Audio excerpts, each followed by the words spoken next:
Hello बच्चों, hi I Purvi. Welcome to our personal tutor channel. आज हम लोग कक्षा 7 बाल महाभारत का 13वां पाठ पढ़ेंगे, इंद्रप्रस्थ। द्रौपदी के स्वयंवर में जो कुछ हुआ था उसकी खबर जब हस्तिनापुर पहुंची तो विदुर बड़े खुश हुए। धृतराष्ट्र के पास दौड़े चले और बोले, पांडव अभी जीवित थे। राजा द्रुपद की कन्या को स्वयंवर में अर्जुन ने प्राप्त किया है। पांचों भाइयों ने विधिपूर्वक द्रौपदी के साथ ब्याह कर लिया है और कुंती के साथ वे सब कुछ द्रुपद के यहाँ कुशल से है। यह सुनकर धृतराष्ट्र हर्ष प्रकट करते हुए बोले, भाई विदुर, तुम्हारी बातों से मुझे असीम आनंद हो रहा है।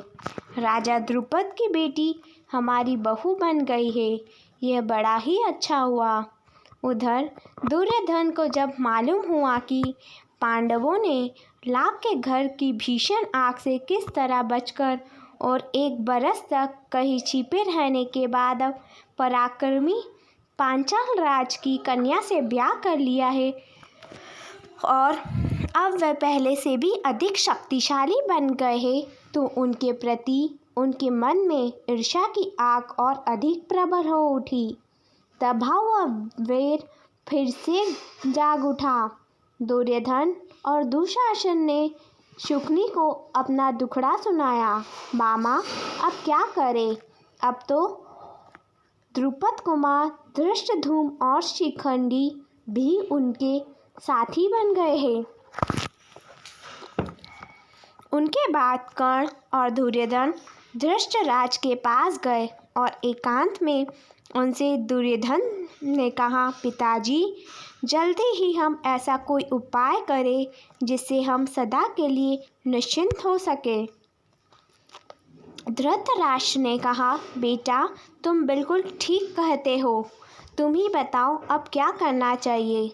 दुर्योधन ने कहा, तो फिर हमें कोई ऐसा उपाय करना चाहिए जिससे पांडव यहाँ आए ही नहीं, क्योंकि यदि वे इधर आए तो जरूर राज्य पर भी अपना अधिकार जमाना चाहेंगे। इस पर कर्ण को हंसी आ गई।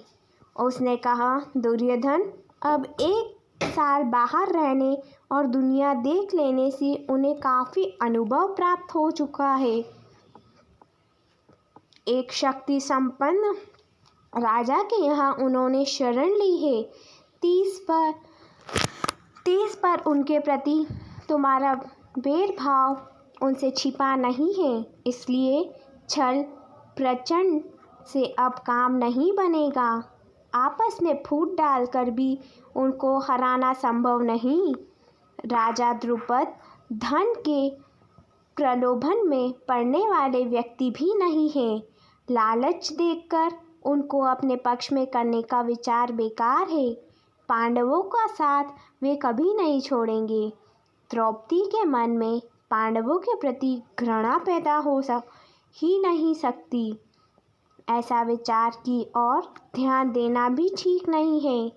हमारे पास केवल एक ही उपाय रह गया है और वह है कि पांडवों की ताकत बढ़ने से पहले उन पर हमला कर दिया जाए।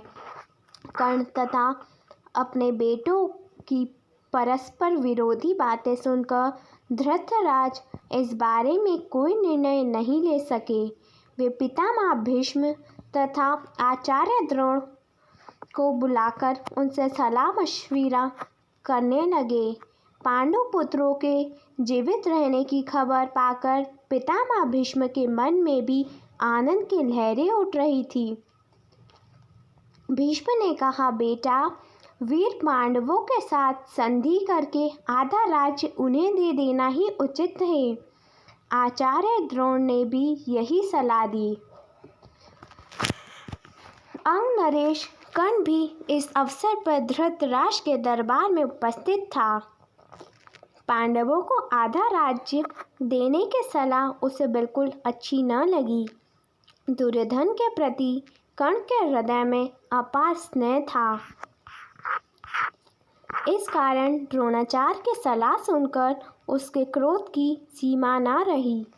वह धृतराष्ट्र से बोला, राजन, मुझे यह देखकर बड़ा आश्चर्य हो रहा है कि आचार्य द्रोण भी आपको ऐसी कुमन्ना देते हैं। राजन, शासकों का कर्तव्य है कि मंत्राणा देने वालों की नीयत को पहले परख ले, फिर उनकी मंत्रणा पर ध्यान दे।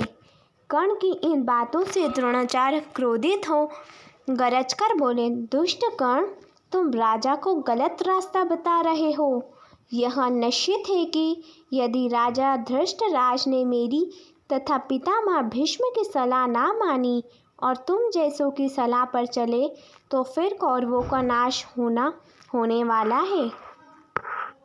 इसके बाद धृतराष्ट्र ने धर्मात्मा विदुर से सलाह ली।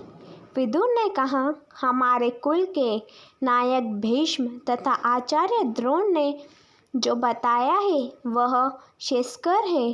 कर्ण की सलाह किसी काम की नहीं है।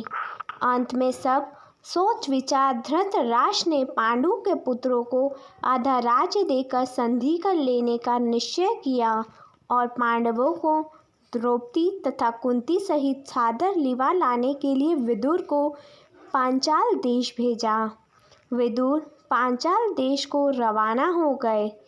पांचाल देश में पहुंचकर विदुर ने राजा द्रुपद को अमूल्य उपहार भेंट करके उनका सम्मान किया और राजा धृतराष्ट्र की तरफ से अनुरोध किया कि पांडवों को द्रौपदी सहित हस्तिनापुर जाने की अनुमति दे। विदुर का अनुरोध सुनकर राजा द्रुपद के मन में शंका हुई।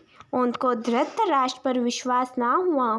सिर्फ इतना कहा दिया कि पांडवों की जैसी इच्छा हो वही करना ठीक होगा।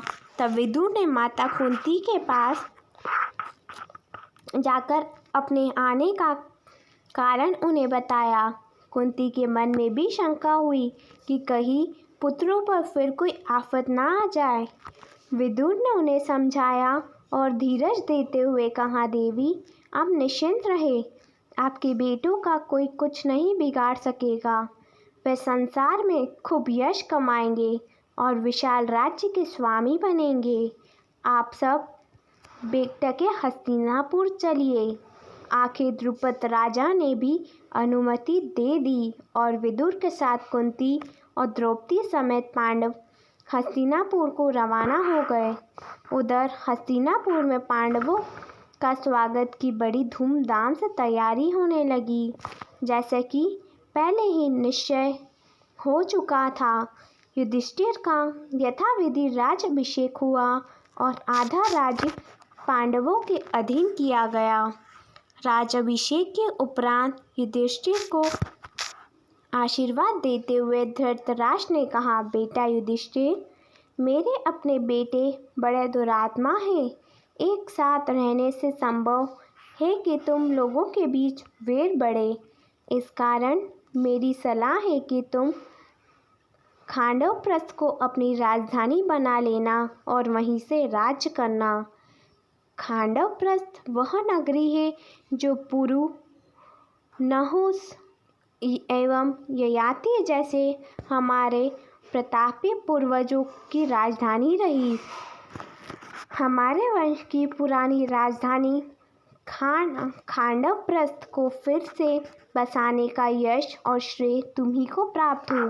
धृतराष्ट्र के मीठे वचन मानकर पांडवों ने खांडवप्रस्थ के भग्नावशेषों पर जाके उस समय तक निर्जन वन बन चुका था निपुण शिल्पकारों से एक नगर का निर्माण कराया।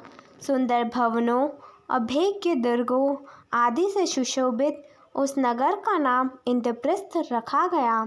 इंद्रप्रस्थ की शान एक सुंदरता ऐसी हो गई कि सारा संसार उसकी प्रशंसा करते न थकता था। अपनी राजधानी में द्रौपदी और माता कुंती के साथ पांचों पांडव 23 बरस तक सुखपूर्वक जीवन बिताते हुए न्यायपूर्वक राज करते रहे। बच्चों, if you have any doubt related to any video of Bal Mahabharat कथा, So please comment in comment box. Thank you.